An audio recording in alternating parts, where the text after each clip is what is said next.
কুড়িগ্রাম জেলা রেজিস্ট্রি অফিসে গভীর রাতে সংঘটিত হয়েছে চুরির ঘটনা, যা ঘিরে তৈরি হয়েছে উদ্বেগ ও নানা প্রশ্ন। বুধবার রাত আনুমানিক ১২টার দিকেই এই ঘটনা ঘটে। অফিসের নিচতলা থেকে শুরু করে দোতলা ও তিনতলার একাধিক রুমে ভাঙচুর চালিয়ে ভেতরে প্রবেশ করে চোরেরা। পরদিন অফিস খোলার পর ধীরে ধীরে সামনে আসে ভয়াবহ ভাঙচুরের চিত্র।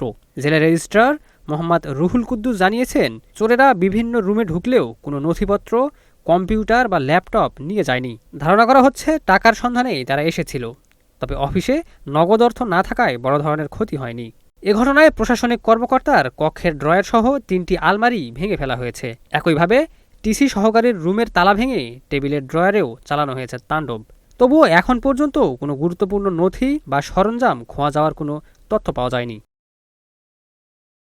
চুরির ঘটনাটি প্রথম দেখতে পান দপ্তর সহায়ক আবুল হোসেন, যিনি নৈশ প্রহরীর দায়িত্বেও ছিলেন। তিনি জানান, সন্ধ্যায় লাইট জ্বালিয়ে খাবারের জন্য তিনি বাসায় যান। পরে ফিরে এসে দেখেন অফিসের গ্রিল ও তালা ভাঙা।